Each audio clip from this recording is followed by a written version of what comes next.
Hello guys, ito na pala si Hachi. Ayan, medyo aggressive siya guys. Medyo matapang na aso to. Hindi siya sanay sa grooming eh. Pero nag-groom na namin siya last time ha. Bumalik siya dito ulit sa amin. Kasi galing siya sa Montalban. Wala daw tumatanggap na grooming sa kanya dun. Kasi masyado siyang matapang. Pero binalik ni Sir dito sa Dong Style. Ayan, binubusalan. Uy! Muntik pa makagat yung groomer natin. Medyo matapang talaga siya. Pero tingin ko sa kulungan lang to eh. Baka mamaya babait na to si Hachi. Sa kulungan lang yan. Ayan, bubusalan natin. Ayan, may nahihirapan. Ayun na naman. Muntik na naman makagat ang groomer natin na si Darwin. Pero ayan na, mabait na talaga siya. Ayan, mabait na nga siya. Titingnan na lang natin kung hanggang dulo siya mabait. Kasi minsan yung ibang aso pag sa paa na, medyo ano na siya, lalong tumatapang. Yung iba naman hindi na. Ayan, grabe na matid niya sa mukha oh. Yun, tingnan natin yung likod niya. Napakakinis naman niya. Wala naman siyang sugat-sugat in fairness no. Pero buhol-buhol yung ano niya. Yung paa niya nga pala sa likod, ano, parang may polio siya eh. Parang pilay yung paa niya sa likod, dalawa. Ayan o, medyo mabait na siya dito. Pero binusalan pa rin ng groomer natin. Kasi for safety. Mamaya bigla siyang tumapang ulit. Pero tingin ko mabait naman na siya dito. Ayan o, nagpapagupit na siya ng kuko. Ito lang yung paa niya sa may likod o. Parang hindi siya nauunat. Yun. Ano na yung tenga. Ito dapat iniingatan talaga yan. Mamaya magupit yung tenga. Huwag naman sana no. Yan, pagtapos sa tenga, yung loob naman.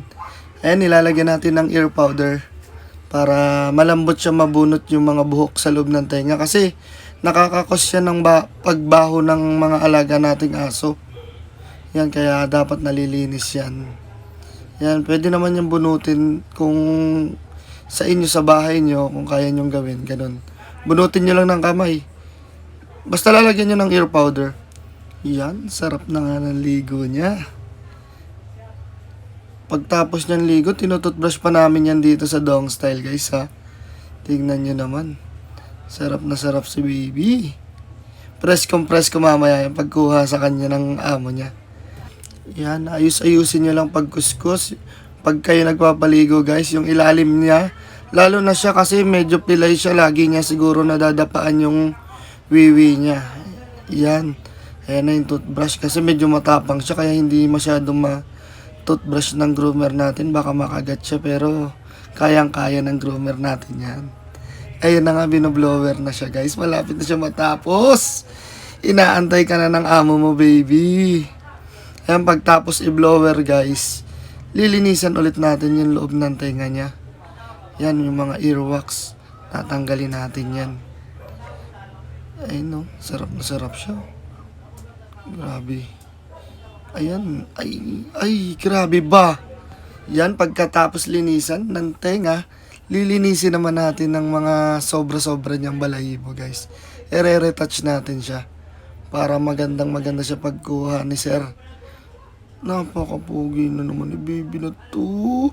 Mama. Ayan na nga siya. Tapos na siya. Ito na siya. Ten. Salamat guys. Thank you for watching. Pa-follow naman ang page ko. Bye-bye.